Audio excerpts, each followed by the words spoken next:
Tout le monde et bienvenue sur ce live sur le sujet de la diversification alimentaire. Donc je vais intervenir avec Christine que je vais inviter. Donc si elle est connectée.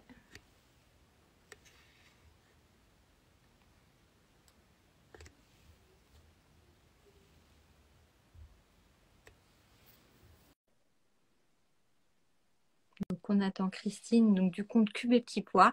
C'est elle qui va répondre à toutes vos questions et toutes mes questions sur la diversification alimentaire. Bonjour Rachel. Comment vas-tu?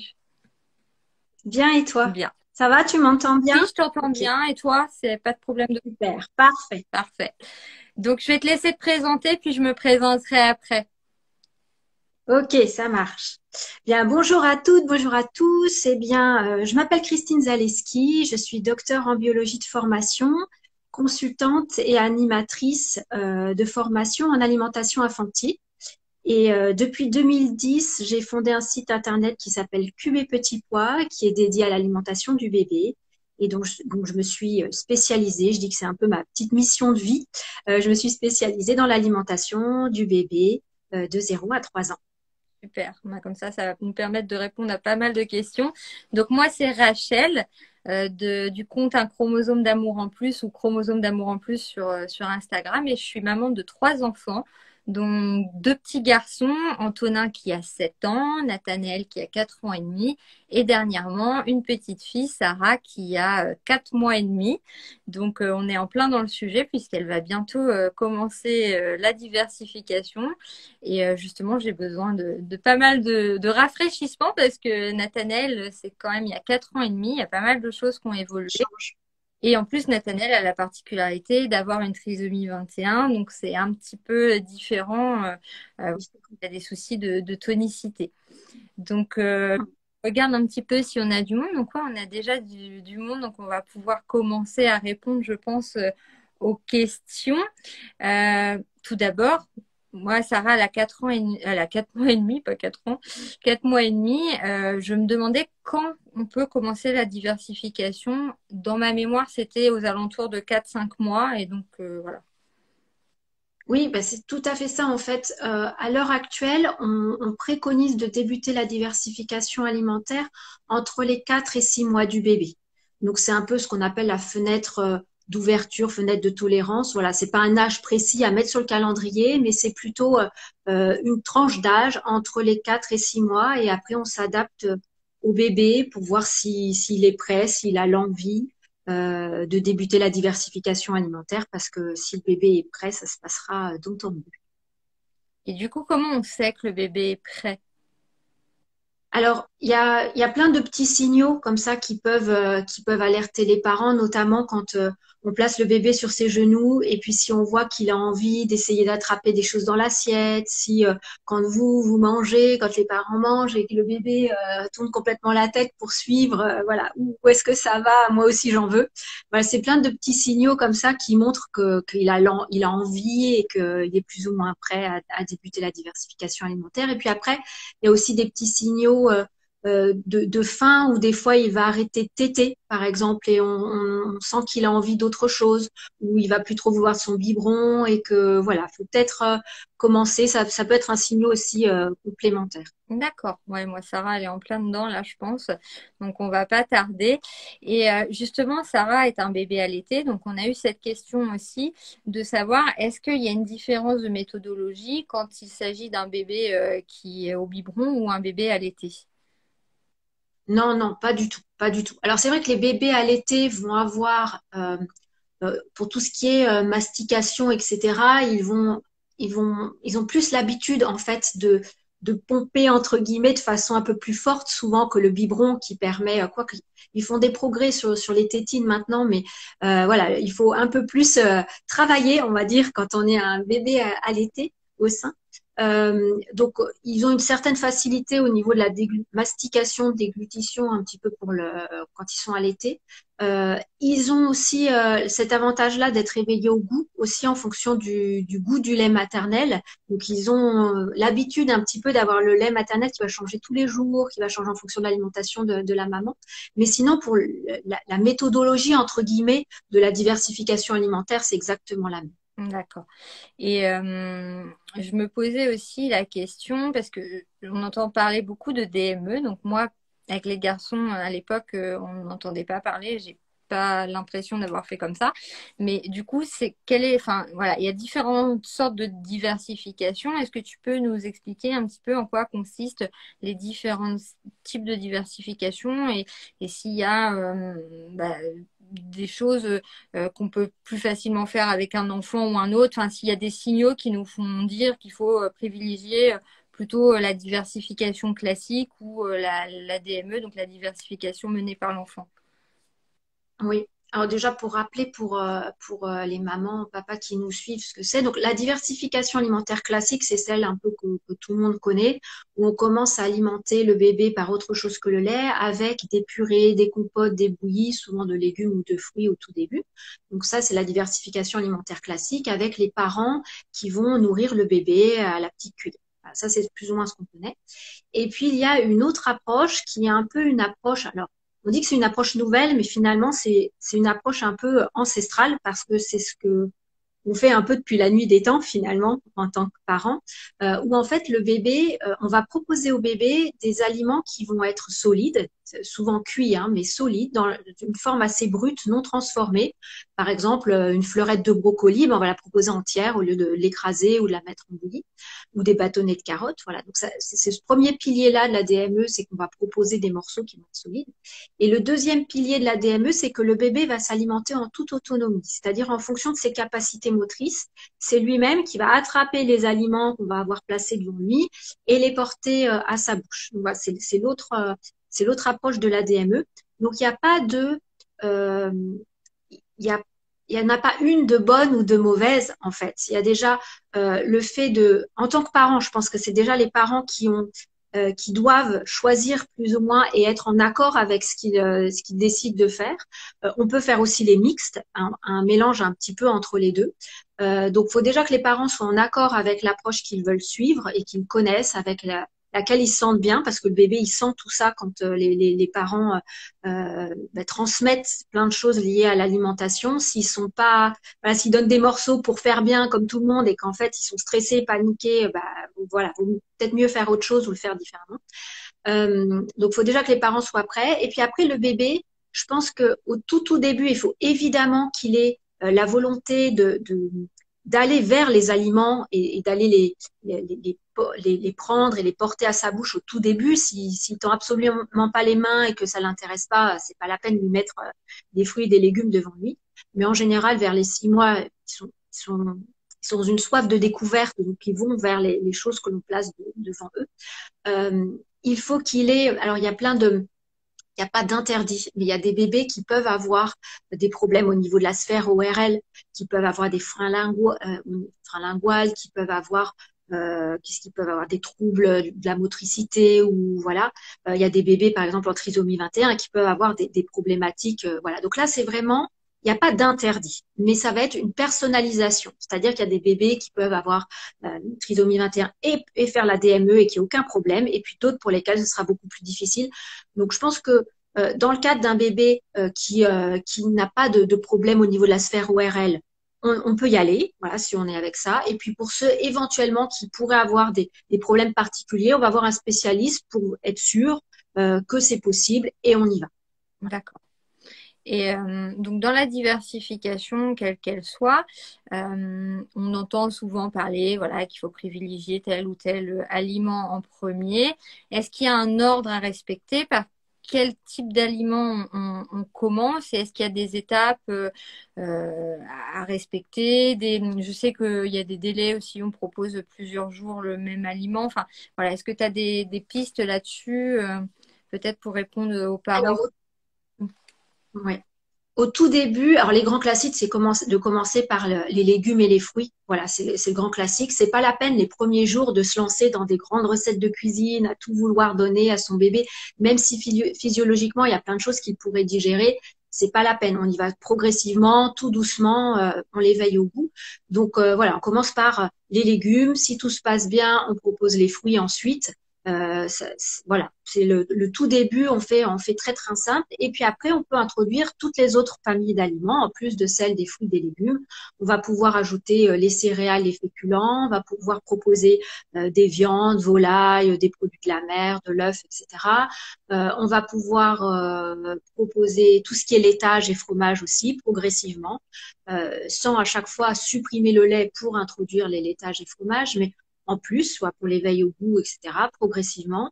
On n'oublie pas d'introduire et de proposer de la matière grasse aussi, ça c'est extrêmement important, de ne pas oublier, surtout dans les petits pots faits maison, de proposer, d'ajouter la petite cuillère à café de matière grasse. Et puis voilà, on y va progressivement. D'accord. Et souvent les parents, donc il y a le sondage qui avait été fait sur justement la page de Monroucou, commencent par la carotte. Oui. Or, moi j'ai entendu dire, hein, je ne sais pas si c'est une légende, mais qu'il fallait mieux commencer par les légumes non sucrés pour pas que justement l'enfant s'habitue au sucre dès le début. Alors, voilà. Alors, C'est vrai. c'est pas spécialement lié à l'habitude du sucre. Le bébé, tous les bébés de la planète adorent le sucré. Pourquoi? Parce que le liquide amniotique a un goût un peu sucré, donc en fait, il baigne dedans.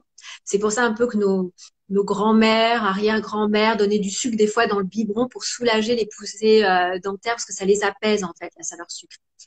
Donc tous les bébés de la planète aiment le sucré. Après, le lait maternel ou infantile, c'est du lactose, donc c'est de la famille du sucre aussi, donc ils baignent encore dans le sucre, donc ils connaissent déjà. Donc quand on commence la diversification alimentaire, si on commence par des fruits qui sont assez sucrés ou des légumes un petit peu sucrés, ils vont être contents. Et puis au moment où on va passer aux légumes, ils vont dire mais en fait c'était meilleur ce que tu m'avais proposé avant. Et il y a plein de bébés qui en gros n'aiment pas trop quand on passe aux légumes.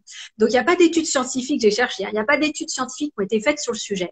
Mais de par mon expérience depuis une dizaine d'années et puis d'avoir discuté avec pas mal de pédiatres, des collègues que j'ai, diététiciennes, nutritionnistes, on est tous en accord de dire c'est bien de commencer par les légumes parce que dans tous les cas, c'est quelque chose de nouveau, ils aiment bien et voilà, ça change. Et on passe après par les fruits. Après, pour les légumes, c'est vrai que la carotte, c'est un légume un peu sucré, mais c'est pas non plus super sucré. Voilà, c'est pas une banane. C'est pas une banane.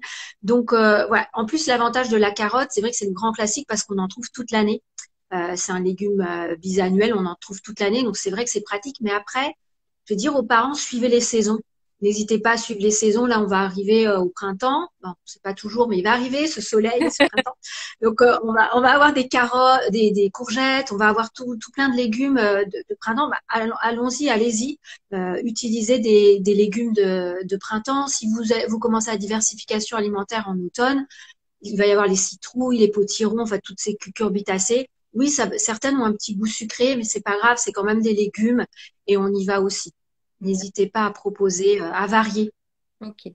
Et par rapport à la DME, du coup, donc la diversification menée par l'enfant, moi j'ai une question qui est revenue sur mon compte quand j'ai annoncé le live.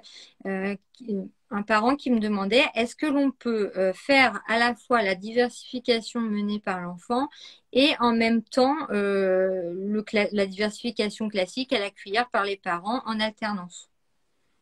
Oui.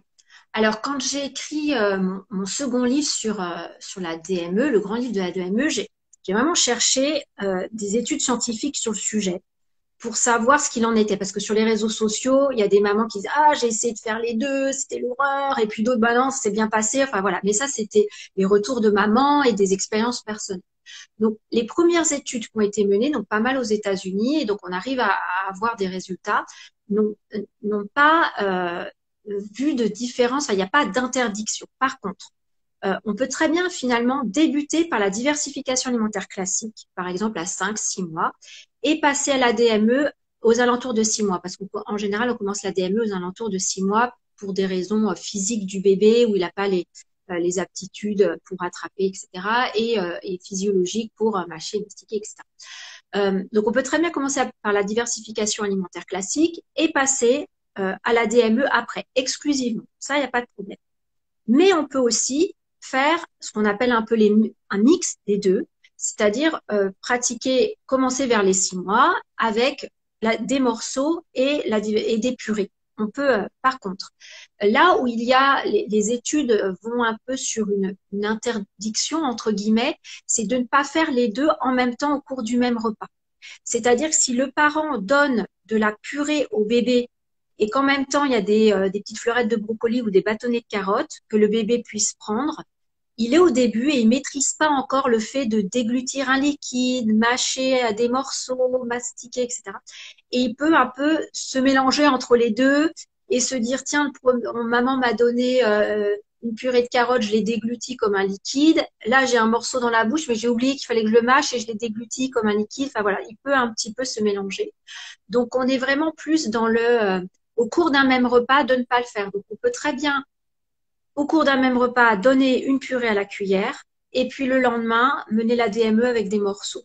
Voilà, ça c'est plus ce qui est préconisé. Et si vraiment, parce que j'ai eu des questions des fois en consultation, mais moi je veux vraiment le faire, dans ce cas-là, on donne la purée, on met tout de côté et après on passe aux morceaux.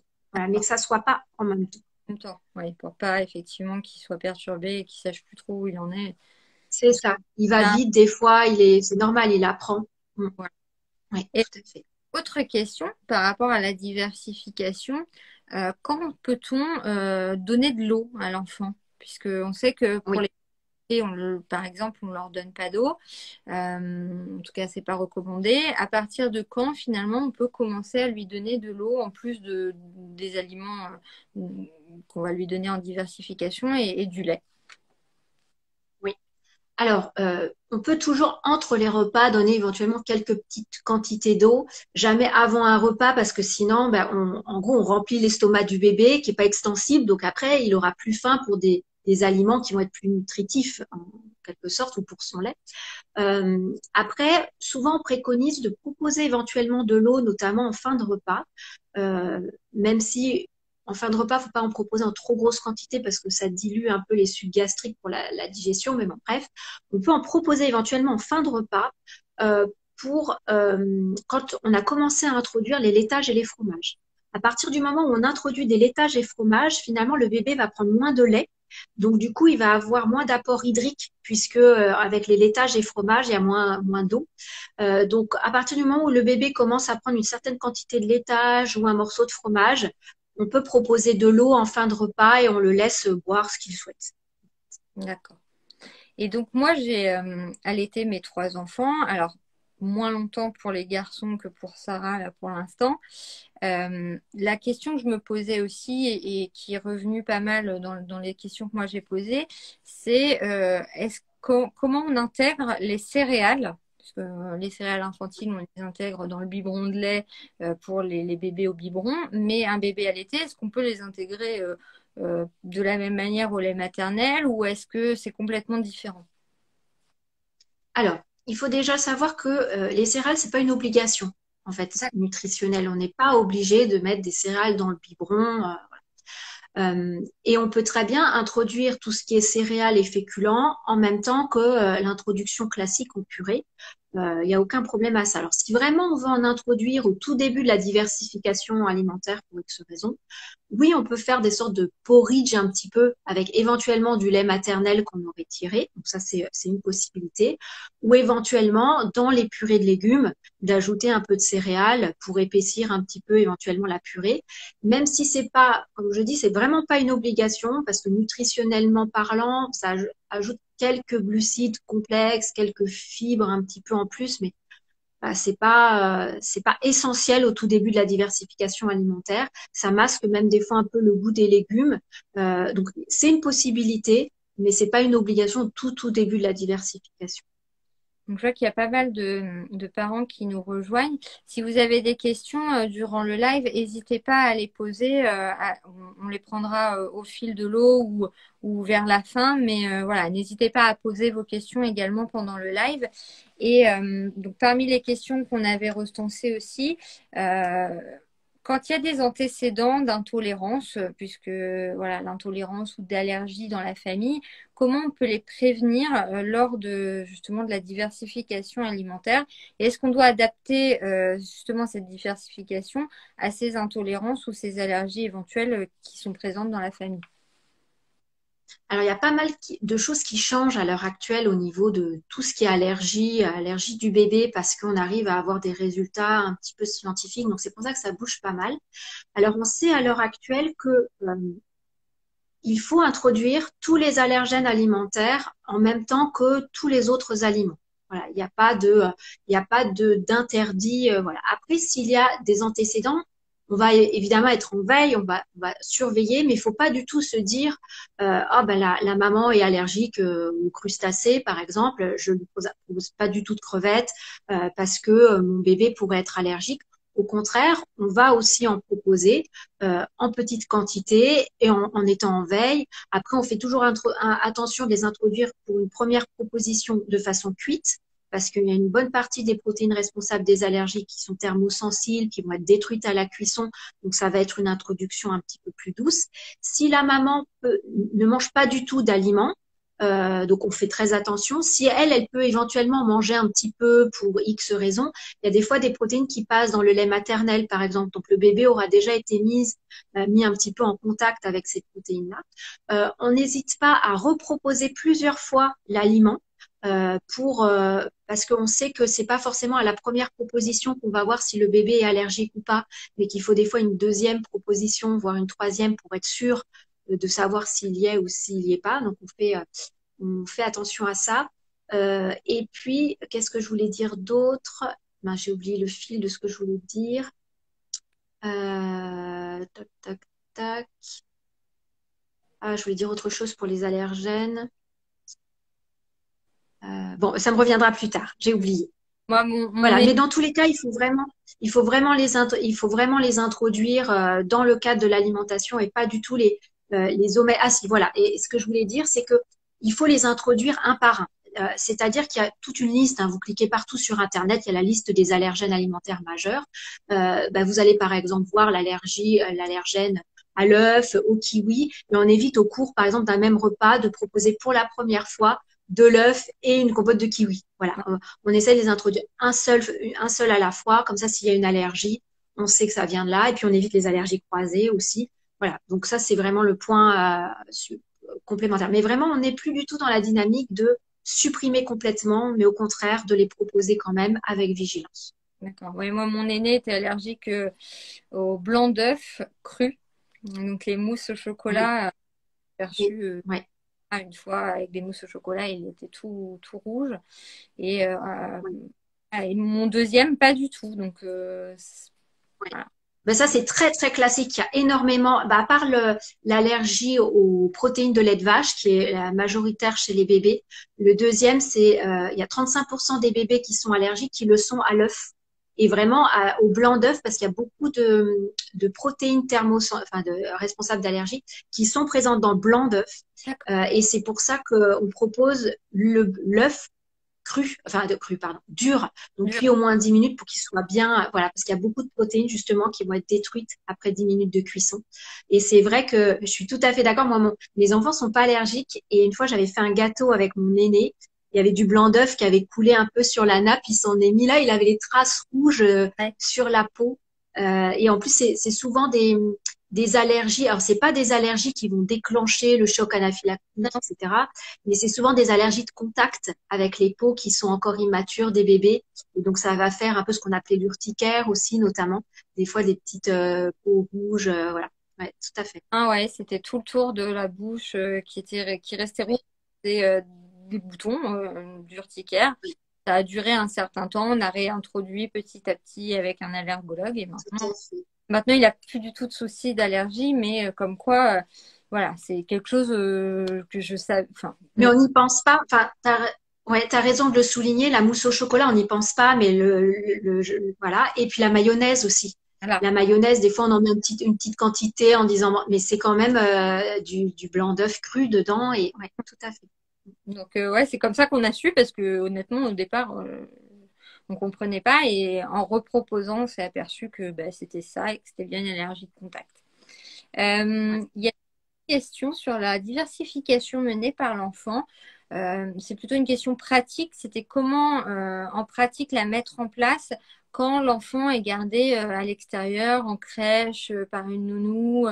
On sait que c'est pas toujours évident. Bon, voilà. Après, moi, je sais que dans les crèches où les enfants ont été, il n'y avait pas tellement de soucis parce que je crois qu'ils font les deux. Mais voilà, peut-être que la personne qui a posé la question, voilà, ça se faisait pas. Donc, comment on peut faire? Alors, ça, c'est une des problématiques à l'heure actuelle, c'est que, alors, il y a des crèches qui sont formées à ça, donc qui savent bien gérer, qui mènent bien la DME avec les petits bouts, mais il n'y en a pas énormément. Il y en a. Les crèches parentales, souvent, elles font un peu plus la démarche, mais c'est assez difficile, et puis c'est quelque chose qui n'est pas encore bien connu, donc il faut une attention particulière, etc. Après, pour les nounous, c'est pareil. Il y en a qui vont vraiment être dans la démarche de se former, d'autres qui vont avoir assez peur de la DME. Et du coup, si les nounous ou assistantes maternelles sont pas là-dedans, entre guillemets, vaut mieux pas qu'elles le fassent. Et dans ce cas-là, du lundi au vendredi, c'est la diversification alimentaire classique avec l'assistante maternelle. Et le week-end, les parents peuvent mener la DME. Donc évidemment, elle va moins, c'est pas moins bien, mais elle va se mettre un peu plus lentement dans le temps, se mettre en place un peu plus lentement parce que le bébé va moins pratiquer. Comme pour toute chose, hein, voilà, comme nous, on fait le sport, plus on fait de sport, mieux on pratique et mieux c'est. Pour la DME, c'est pareil, la coordination, motricité, si le bébé le fait que le week-end, ça va être un tout petit peu plus lent que s'il pratique tous les jours. Mais il n'y a pas de timing, on n'a pas, voilà. Donc, si les parents veulent vraiment le faire, si la nounou est pas en adéquation avec ça, vaut mieux qu'ils le fassent eux le week-end. Et c'est la nounou qui gère comme elle a l'habitude de le faire du lundi au vendredi. C'est vraiment ça. Ou alors après, de demander à la nounou si elle veut pas se former et lui proposer éventuellement des formations. Ça se fait aussi. Alors, je vois qu'on a des questions et c'était justement l'une de mes craintes personnelles, mais aussi des craintes de beaucoup de parents, puisque c'est ce qui est ressorti des sondages sur la page de mon Roku, c'est la peur de Mm. l'étouffement. Il y a une Oui, maman qui oui. de 4 mois s'étouffe déjà avec le lait ou sa salive et tout seul. J'ai peur qu'elle me refasse ça avec les aliments. Et elle demandait également un petit peu au-dessus comment on fait la différence entre le réflexe, je ne sais plus comment ça s'appelle, mais Le gag. Mm. voilà, le gag réflexe, en plus elle l'a noté, et l'étouffement. Oui. Alors, déjà, on va rassurer un petit peu les parents. À l'heure actuelle, toutes les études scientifiques qui ont été menées sur le sujet ne montrent pas plus d'étouffement en diversification alimentaire classique et en DME. Et il y aurait même une tendance pour dire qu'il y en aurait un petit peu moins en DME parce que les parents seraient un petit peu plus vigilants et puis parce que le bébé maîtriserait bien justement la déglutition et mastication des morceaux. Voilà, donc ça c'est une tendance. Mais pour le moment, il n'y aurait pas de différence entre les. Après, il existe ce qu'on appelle en effet le réflexe gag, qu'on appelle aussi réflexe nauséeux ou réflexe vomitif. Donc, ce réflexe gag, pour les parents qui connaissent pas, c'est un réflexe naturel qui se met en place aux alentours des 6 mois, enfin qui existe déjà, mais qui se met bien en place aux alentours des 6 mois du bébé, où en fait le bébé va recracher ou réexpulser vers l'avant de la bouche les morceaux qui passeraient une frontière qui se place à peu près aux 2 tiers de la langue. Dès que ça passe ces 2 tiers de la langue-là, si ça n'a pas le bon format, si c'est trop sec, si c'est pas assez ensalivé, pof, il rejette. C'est un peu comme nous, si on a envie de se faire vomir, on est obligé de mettre les doigts au fond de la gorge et hop, on sent qu'on peut se faire vomir. C'est un petit peu ça qui se passe. Et ce réflexe-là, justement, chez les bébés aux alentours de 6 mois, il est pas très profond. Nous, il est assez profond. Et chez les bébés, c'est pas trop profond, donc justement, c'est assez facile pour lui de recracher les aliments. Des fois, il les recrache un tout petit peu, ça va à l'avant de la bouche, il remâche, il remastique, il ensalive et hop, il déglutit. Si des fois, il recrache tellement fort parce qu'il y a vraiment les muscles là sous le diaphragme qui sont sollicités, ça peut même ressortir de la bouche. Puis on voit que c'est pas quelque chose qu'il n'aime pas, parce que des fois il va même le reprendre et le remettre dans sa bouche. Donc on voit que ça l'a gêné parce que c'était pas le bon format, c'est naturel. Voilà, il a recraché et hop, il remâche et réensalive. Donc ça, c'est vraiment un réflexe qui va protéger les bébés, justement, de l'étouffement. Et en DME, souvent, on dit, enfin, on disait avant notamment que les bébés DME s'étouffaient souvent parce qu'ils étaient sans arrêt en train de recracher et on avait l'impression, voilà, qu'ils s'étouffaient. Et en fait, c'est justement plus ce réflexe-là est stimulé, ce réflexe gag-là est stimulé, plus l'enfant apprend à mâcher comme il faut les morceaux avant de les déglutir. Et donc, plus il est sollicité, plus il le maîtrise. Et dans mon livre, la dernière fois, j'ai mis des petits interviews comme ça de mamans. Et il y a une des mamans qui a mis une petite anecdote et que je trouve assez, enfin, voilà, j'aime bien transmettre. En fait, elle racontait une histoire où en fait, donc son petit garçon était en DME, enfin celui-là DME, et elle était au parc avec sa copine et son petit garçon. Et en fait, ils ont mis, ce petit garçon a mis un caillou dans la bouche. Et celui qui était en diversification alimentaire classique, il s'étouffait presque parce qu'il savait pas comment gérer ce petit caillou dans la bouche. Alors que le bébé DME, il savait très bien que ça, bah, fallait pas l'avaler, c'était trop dur, c'était machin. Et il a recraché. Et en fait, c'est juste parce qu'il avait appris. Voilà. Et après, comment faire la distinction entre le réflexe gag et l'étouffement? C'est l'étouffement, il y a vraiment une perte de connaissance. Le réflexe gag, alors c'est pas facile à expliquer là, mais je vous incite vraiment à aller sur YouTube ou sur Instagram, à cliquer réflexe gag et à en voir plein, parce que les bébés ont des réactions un petit peu différentes, à en voir plein pour essayer de voir. Le bébé qui s'étouffe, il y a vraiment les yeux presque qui se ferment, la tête qui se penche, on voit qu'il y a une perte de connaissance, qu'il est plus là. Alors qu'avec le réflexe gag, on voit vraiment qu'il veut juste recracher comme s'il voulait vraiment tousser énormément. Et on voit qu'il est très actif et présent et voilà, il a la tête qui bouge. Il vient des fois un peu rouge, mais on voit qu'il est conscient en fait. Et ça permet vraiment de faire la distinction entre les deux. Et surtout de pas mettre son doigt quand il fait ça, de pas chercher à attraper ce qui pourrait le gêner, parce que des fois, bah, on fait plus mal que bien parce qu'on peut enfoncer le petit morceau. Donc voilà. Après, j'incite vraiment, moi, à chaque fois dans mes formations sur la DME en diversification alimentaire, j'incite les parents, tous les parents à se former avec les gestes de premier secours. On devrait tous, en tant que parents, avoir à la maternité une petite carte de formation, voilà, pour aller à la Croix-Rouge pour se former. C'est gratuit. Bon là, je sais pas, avec le confinement, il y a peut-être des trucs que je ne sais pas comment ça se passe, mais il devrait. Je sais qu'à la Croix-Rouge, le week-end, le samedi, il y a des formations comme ça de quelques heures. Et je trouve que c'est rassurant. Ça évite pas le danger, ça évite pas l'étouffement, mais ça rassure beaucoup parce qu'on sait ce qu'on doit faire. Il y a trop de parents qui savent même pas. Plein de fois, je fais des formations et j'invite des pompiers. Et Ouais. plein de fois, il y a des parents qui disent, ah bon, mais je croyais qu'il fallait lui claquer la petite claque dans le dos. Je dis, mais non, les petits, il faut les mettre sur la cuisse, etc. Et en fait, ils savent pas. On ne sait pas. Et j'incite vraiment les parents, si ça pouvait servir à ça, déjà ce live, bah, d'aller déjà regarder des vidéos sur Internet pour voir déjà. Et puis s'ils peuvent après de faire une petite formation d'une heure ou deux pour le faire au moins une fois. Mais il y en a un peu partout qui sont proposées des formations de ce type. Moi personnellement, j'ai été formée enfin, j'ai fait plusieurs fois cette formation dans le cadre de mon travail et par des pompiers. Oui.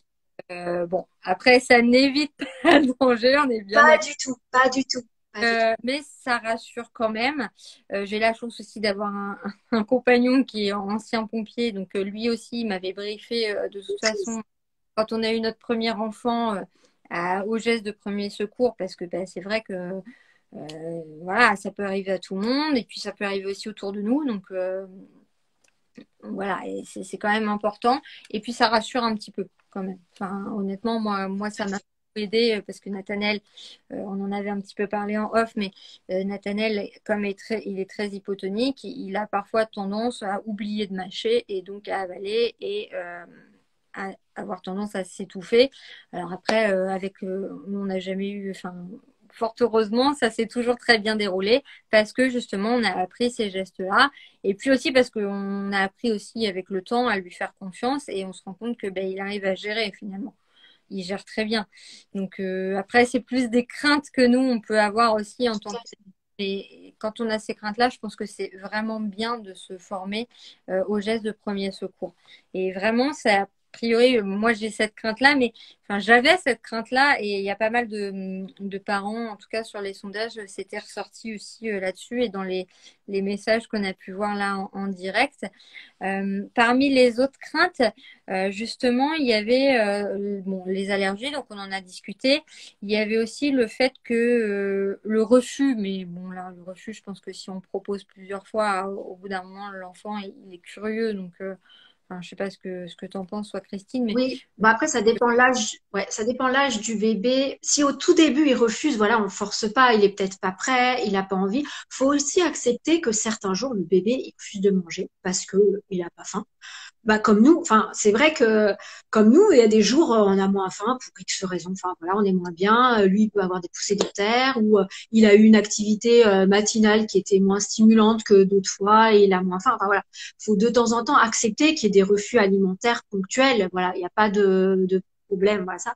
Après, c'est vrai qu'aux alentours des 18-24 mois, il y a les bébés qui rentrent un petit peu dans leur phase de j'appelle ça un peu leur petite crise, comme la crise d'adolescence, bah, eux, ils ont leur petite crise aussi qui est tout à fait normale. Et voilà, il peut y avoir plus souvent des refus, donc il faut savoir les accompagner aussi comme il faut. Il y a plein de choses à savoir. Après, il faut aussi se mettre dans l'idée que euh, toutes ces étapes-là, il y a plein de choses qu'on peut faire éventuellement, enfin, qu'on peut faire en prévention finalement quand on fait découvrir à son bébé beaucoup de fruits, beaucoup de légumes, enfin qu'il y a un éveil au goût avec un panel qui est assez riche.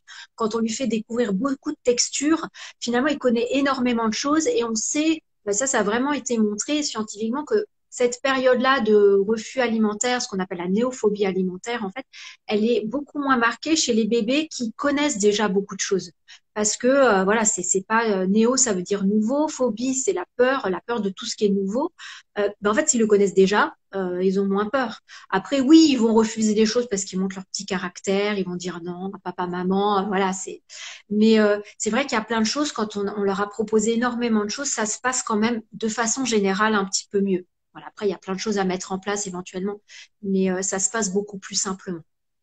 après, dans les autres craintes, il y avait aussi les problèmes de digestion. C'est un Oui. peu... Alors, euh, Alors, au tout début de la diversification alimentaire, souvent les parents stressent parce qu'il va y avoir le bébé qui va gigoter un peu plus. On sent que des fois, il y a des petits inconforts digestifs. Il y a des fois la couleur de ce qu'il y a, couleur, forme de ce qu'il y a dans la couche qui, voilà. C'est tout à fait normal. C'est tout à fait normal au début parce que, en fait, il y a l'organisme qui est obligé de digérer de nouveaux nutriments. Il digérait que du lait jusqu'à présent.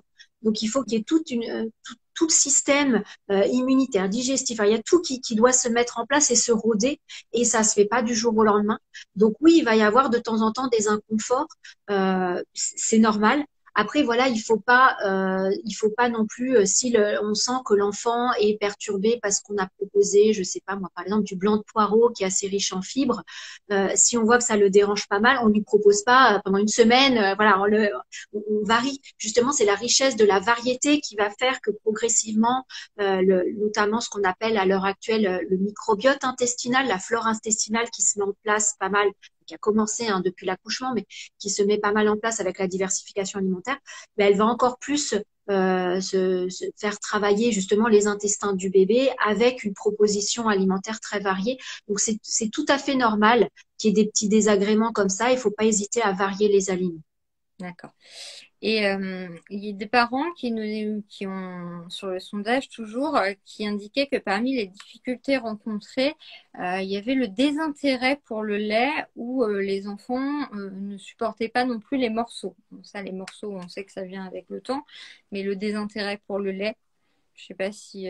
Alors, alors, un désintérêt pour le lait, aux alentours des 7 mois du bébé, 7-8 mois, c'est normal, entre guillemets. Souvent, c'est le bébé qui commence, en fait, il se lasse un petit peu. Et puis, en même temps, comme il connaît peut-être les purées, compotes, ou si on fait la DME, les bâtonnets, etc., le lait, il se dit, c'est moins sympa. Pour lui, c'est un peu l'eau, c'est ce qu'il connaît depuis le début, hein, voilà.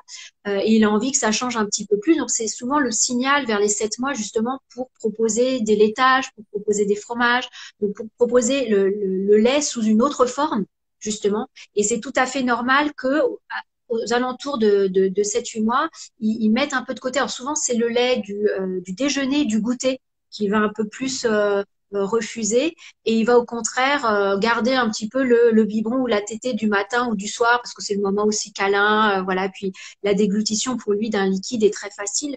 Donc c'est tout à fait normal qu'il y ait ce refus-là du lait. Après, le refus des morceaux, souvent, c'est plutôt lié au fait que les morceaux sont introduits trop tardivement. Il y a beaucoup de parents qui attendent que le bébé ait des dents, par exemple, pour introduire les morceaux, alors que le bébé n'a pas besoin de dents pour mâcher, mastiquer ses premiers morceaux. Les premières dents qui poussent, c'est les incisives. Le bébé n'en a pas besoin pour mâcher. Il a juste besoin de ses gencives et de sa langue contre le palais. Et souvent, les parents proposent trop tardivement les morceaux. Et du coup, le bébé, il a des craintes justement parce qu'il n'a pas bien appris à déglutir ces morceaux-là, alors que finalement, plus petit, il l'apprendrait très facilement avec ce réflexe gag-là qui stimulerait de façon naturelle sans s'inquiéter. Quand il est plus grand, bah, il commence à s'inquiéter, à comprendre les inquiétudes des parents qui stressent avec les morceaux, etc. Donc, plus on introduit tardivement les morceaux, bah, enfin, je vais pas dire mal, plus mal c'est, mais voilà, vaut mieux les introduire de façon plus précoce. Vers 9 mois, si on ne pratique pas la DME, vers 9 mois, faut pas hésiter à proposer des choses qui sont vraiment texturées pour lui apprendre à mâcher, mastiquer, etc. Et pas attendre les 18 ou 24 mois de l'enfant. 18 mois, ça me paraît un peu tard. Oui, oui. Dans les questions que je vois là en direct, il y a une maman qui demande est-ce que les freins bucco-restrictifs peuvent avoir un impact en DME? Oui, tout à fait. Alors ça dépend vraiment comment il est, s'il est prononcé ou pas, etc. Alors souvent, il y a des freins qu'on a vus avant, notamment pendant la tétée, ça s'est perçu, mais des fois des freins, euh, nous on le voit pas, ça n'a pas perturbé le bébé au niveau des tétées, de l'allaitement. Et au niveau de la DME, il faut qu'il y ait un positionnement de la langue d'une certaine façon pour bien déglutir le bol alimentaire. Ça peut poser problème alors qu'il n'y avait pas eu de problème avant. Et là, c'est bien d'aller voir des fois un spécialiste qui peut en un coup d'œil voir si ça peut perturber ou pas. Donc c'est tout à fait possible, tout à fait. Donc finalement, on peut se rendre compte qu'il y a un frein assez tardivement au moment de la diversification. Exactement. Exactement. Alors qu'on s'en est pas rendu compte. Bah, nous, en tant que parents, des fois, on ne sait pas. Hein. On voit Non, pas grand-chose. Enfin, s'il est très, très prononcé, on voit, on peut le voir, voilà.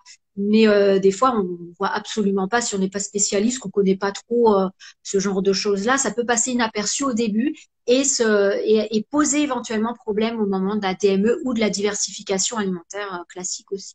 d'accord.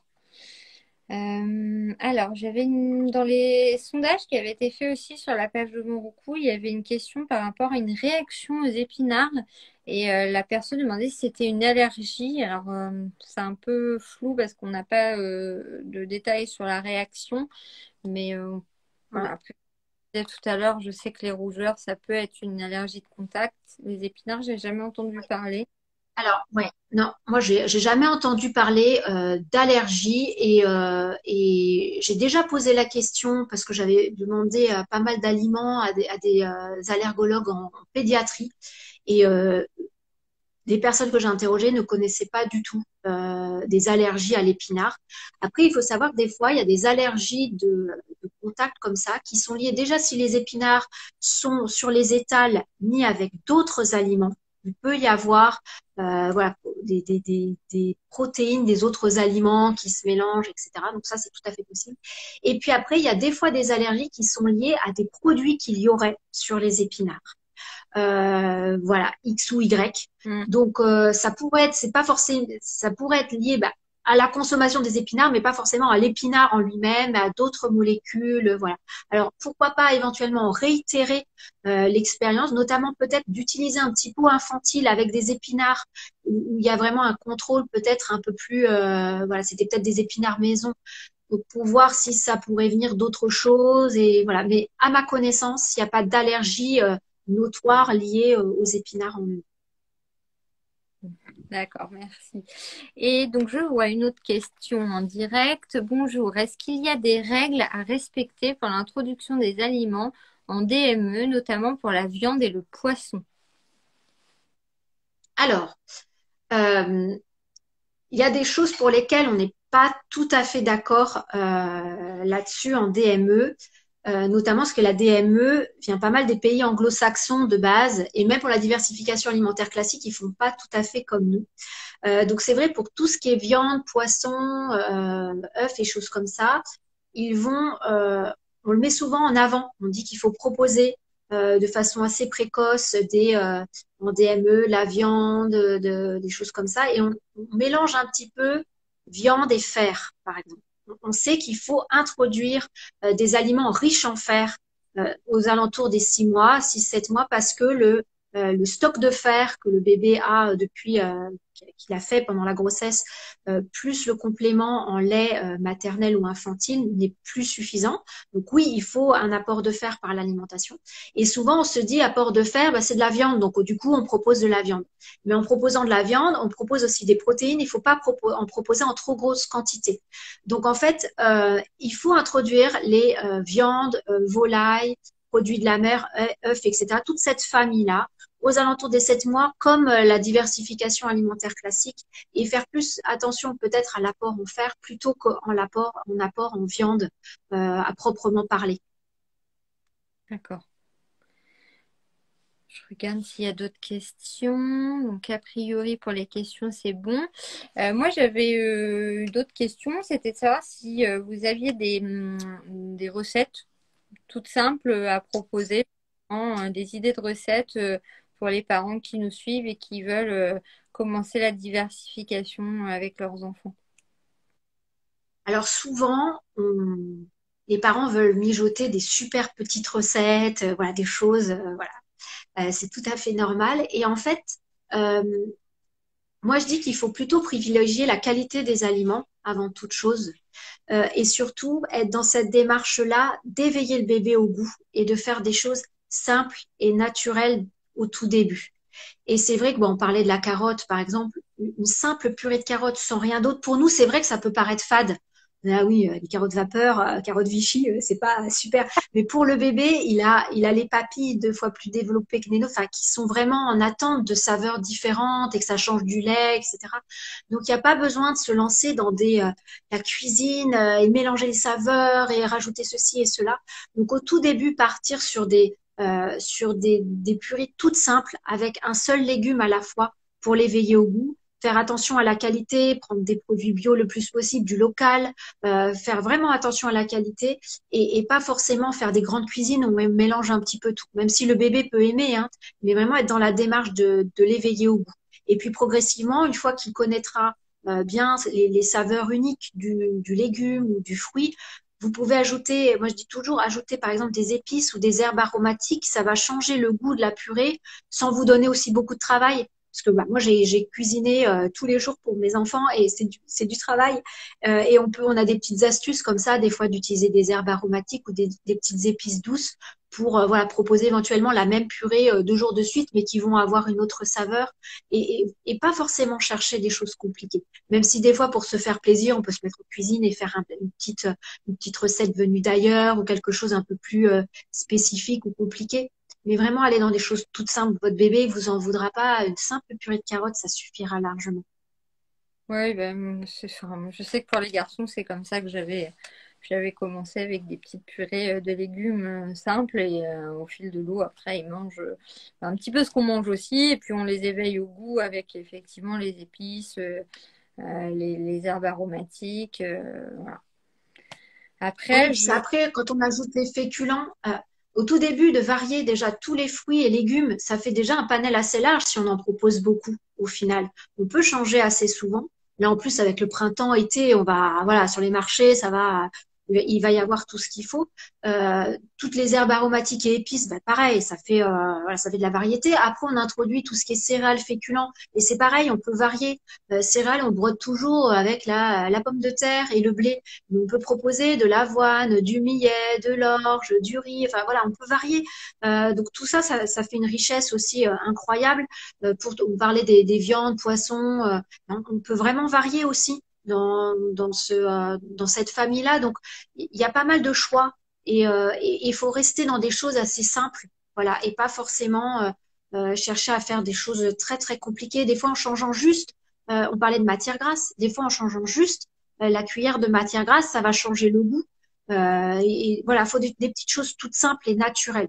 Alors moi, je suis pour les choses simples, naturelles, que ce soit pour le bien du bébé et puis pour le bien des parents aussi de faire des choses pas trop compliquées. Oui, parce que quand on commence à faire maison, c'est vrai que c'est un petit peu long et Oui, après, il y a oui, des astuces de parents de faire des petites portions à congeler, oui. ça, mais C'est ça. Quand vous vous mettez en cuisine, faut essayer de faire des quantités un peu plus grandes et puis vous congelez des demi-portions. Moi, j'aime bien congeler des demi-portions.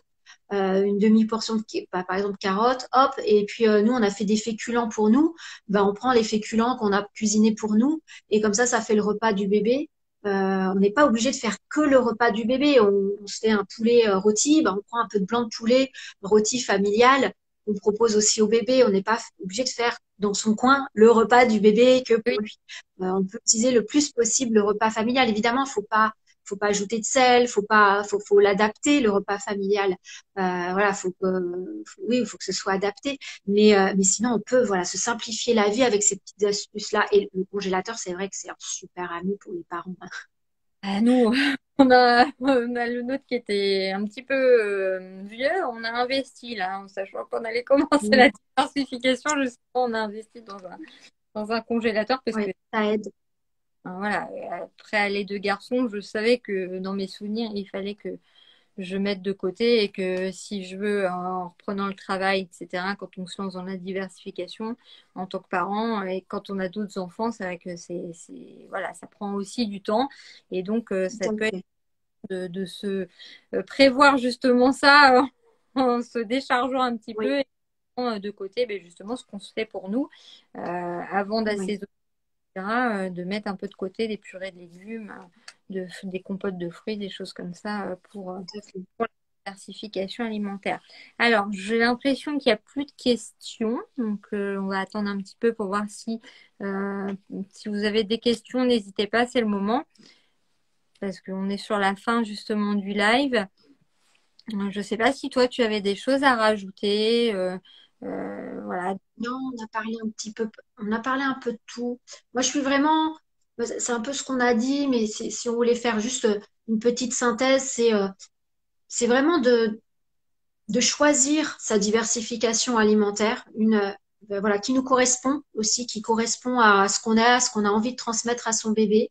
Et puis après, le bébé, d'être vraiment dans cette démarche-là, de l'éveiller au goût, de l'éveiller aux textures et de prendre le temps. Et que, ben, comme on le disait, pour l'organisme, ça prend un petit peu de temps. Pour l'éveiller au goût, ça prend un petit peu de temps. Mais c'est normal, des fois, on a envie qu'il mange de tout très vite, etc. Et voilà, faut prendre son temps et que plus on prend son temps, mieux ça se passera. Et vraiment d'être dans cette dynamique-là, de proposer plein de choses, de proposer de la qualité. Et voilà, il n'y a pas de raison qu'il y ait des problèmes par la suite. Ah bah justement, il y a des questions qui arrivent. Alors, j'ai une question de Anne-Louise qui me dit, mon bébé de presque 7 mois ne tient toujours pas assise, euh, toujours pas prête pour la DME, point d'interrogation. Donc voilà, oui, la question, quand l'enfant ne tient pas assis, est-ce que la DME, on peut commencer, pas commencer? Alors, ouais. Souvent, on dit donc la DME, comme je le disais, c'est aux alentours hein, des 6 mois du bébé et il faut que le bébé tienne assis, mais c'est le assis avec soutien. C'est-à-dire, si vous attendez que le bébé tienne vraiment assis ou on le pose par terre et qu'il tienne assis tout seul, c'est plus vers les 10 mois. Donc, c'est plus la DME. Enfin, voilà, c'est fini, entre guillemets, la DME. C'est l'autonomie classique du bébé. Donc, quand on dit, on peut commencer la DME avec un bébé qui tient assis, c'est assis avec soutien. C'est-à-dire que quand on l'assoit, par exemple, sur son tapis d'éveil, qu'il puisse tenir assis, qu'il mette éventuellement ses mains devant lui pour se soutenir tout seul ce qu'on appelle la position tripode. Donc, s'il arrive à faire ça, c'est qu'au niveau musculaire, il arrive à tenir assis. Et nous, ce qu'il faut quand on dit tenir assis avec soutien, c'est-à-dire que quand on l'assoit sur ses genoux, si on passe notre main au niveau de ses aisselles, là, sous ses bras, mais qu'il arrive qu'il reste bien assis, qu'on voit qu'il s'avachit pas comme ça. Et c'est ce qui est très important, c'est surtout qu'il puisse maintenir sa tête. Et pour maintenir sa tête, c'est voir s'il peut tourner de gauche à droite, en haut, en bas. partir du moment où il sait faire ces mouvements-là avec sa tête, c'est qu'il a au niveau du cou une musculature qui est assez dynamique pour pouvoir maintenir sa tête en position verticale au niveau de que la trachée soit bien en position verticale pour qu'il déglutisse des morceaux en position sécuritaire. Ça, c'est le plus important. Voilà. D'accord. Après, il y a plein d'autres choses à regarder, mais quand on parle de cette fameuse position assise, c'est assise avec un soutien. C'est pas assis tout seul. Une dernière question, enfin il y a deux dernières questions. Par rapport aux purées et compotes, en DME, il faut les proposer à la cuillère. Comment bébé les mange? Oui. Alors, évidemment, si vous proposez sans arrêt des purées dans l'approche DME, c'est plus forcément la DME. Mais par contre, il est tout à fait possible de temps en temps de proposer certains aliments sous forme de purée parce que ça se prête beaucoup mieux. On les fait souvent assez épaisses et on fait on utilise ce qu'on appelle un transporteur. Moi, j'appelle ça un transporteur inerte. C'est une petite cuillère qui est pré-remplie. C'est-à-dire que c'est pas le parent qui va porter la petite cuillère à la bouche du bébé, mais il va proposer une petite cuillère pré-remplie et tendre la petite cuillère au bébé qui va l'attraper et Oui, comme un esquimau qui va la sucer. Ou alors, mais ça c'est quand il est un peu plus grand, il va lui-même attraper dans l'assiette ou sur le rebord de l'assiette la petite cuillère pré-remplie, la porter à sa bouche et après c'est lui qui va la remplir tout seul. Ça, c'est d'accord. les étapes progressives. Donc, on peut très bien. Alors, il existe dans le commerce des petites cuillères spécifiques pour la DME, ajourée, etc. On peut utiliser celle-ci, mais si c'est une purée assez épaisse, ça tient dans une petite cuillère normale entre guillemets. Mais là, oui, il y a des choses qu'on peut proposer comme ça avec une petite cuillère pré-remplie. D'accord. Et donc, l'autre question, lorsqu'on décongèle un petit pot, on peut le donner combien de temps après? Peut-être avez-vous déjà répondu. Non, on n'a pas eu du tout cette question. Alors, quand on décongèle un petit pot, alors déjà la décongélation, quand on veut décongeler un petit pot, le mieux c'est de le sortir la veille et de le mettre dans le frigo. Comme ça, il se décongèle tout doucement dans le réfrigérateur. Ça, c'est le mieux. On le laisse pas se décongeler à température ambiante parce qu'il il y a un développement bactérien qui s'active et ça, c'est très, très prolifique en 20 minutes. Je sais pas combien de bactéries dans le petit pot, donc jamais à température ambiante. Le mieux, c'est une décongélation douce, sinon au bain-marie, quand on a oublié de le sortir la veille, on fait une décongélation douce au bain-marie, c'est le mieux. Sinon, au micro-ondes, si vraiment voilà, on est un peu pressé, voilà, mais au micro-ondes, on essaye le plus possible de sortir le petit glaçon purée du contenant. On évite de mettre le contenant, souvent c'est des contenants en plastique ou alors en verre, mais ça met beaucoup plus de temps à décongeler. On essaye de sortir le glaçon, de le mettre dans une assiette qui va bien au micro-ondes et on se met en position décongélation du micro-ondes, c'est-à-dire très peu de watts, 100, 150 watts, pour pas brûler l'extérieur du glaçon, même si c'est plus lent. Vous donnez aussi à votre bébé des nutriments, donc si vous détruisez tout en brûlant tout au micro-ondes, c'est pas très intéressant. Donc vraiment une décongélation douce et une fois que finalement, quand vous l'avez sorti, vous le mettez au réfrigérateur, vous pouvez le garder 48 heures au réfrigérateur. Donc, vous pouvez le sortir, voilà. Mais après 48 heures, c'est pas, il y a des pertes nutritionnelles, des pertes vitaminiques, il y a plein de, voilà. Alors, on pourrait éventuellement le donner, mais voilà, c'est pas bénéfique non plus pour le bébé. Donc, 48 heures au réfrigérateur, ça suffit. D'accord. Ouais, c'est bien de décongeler la veille. Effectivement, ben, Marie aussi, ça va quand même se passer si long que ça. Et ah ben, on a encore une autre question. Que pensez-vous de la diversification alimentaire à partir du 7e mois? Bon, ça, on en a un petit peu parlé. On peut.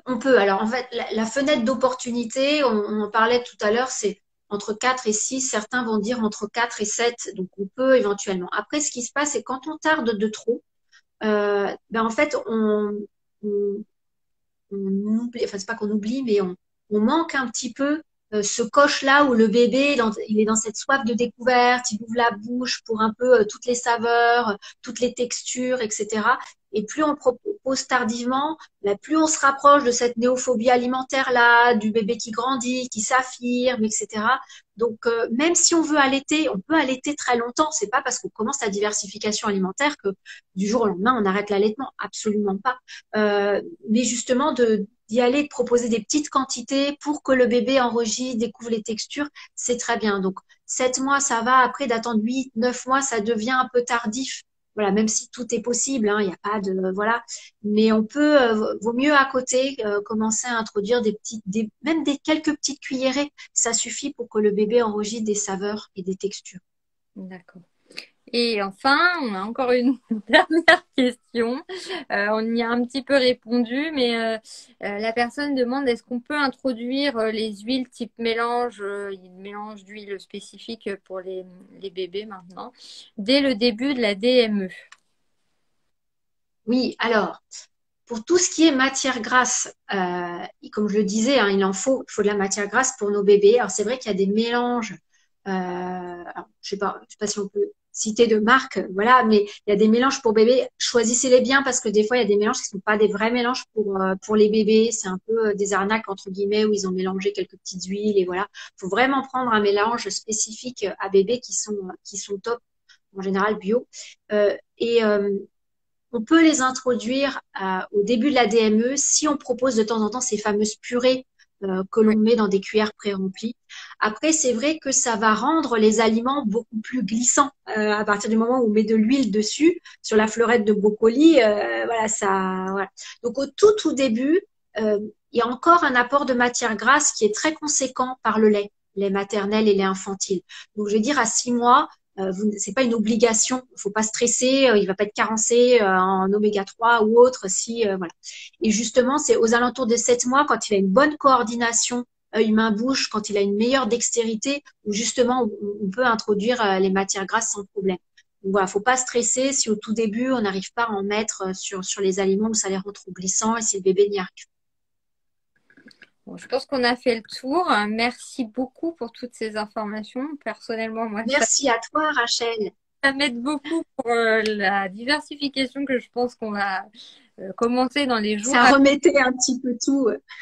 moi, quand même, donc alors, ça fait longtemps, c'est pas si vieux, mais il y a quand même des choses qui changent. Et puis, un enfant fait pas l'autre. Alors, c'est vrai que c'est bien aussi de se Tout à remémorer fait. un peu, bah, voilà, les étapes, etc., comment on fait. Et puis, je pense qu'il y a beaucoup de parents qui se posent aussi ces questions-là, parce que c'est quand même une étape importante Oui, dans la vie du bébé et des parents bébé. aussi. Tout à fait, tout à fait. Et à toi, Christine. Et si vous voulez retrouver ces conseils, n'hésitez pas. Le compte, c'est Cube et Petits Pois. C'est ça. C'est ça. Je vous souhaite une belle soirée à tous. À bientôt. Merci beaucoup. Au revoir. Au revoir.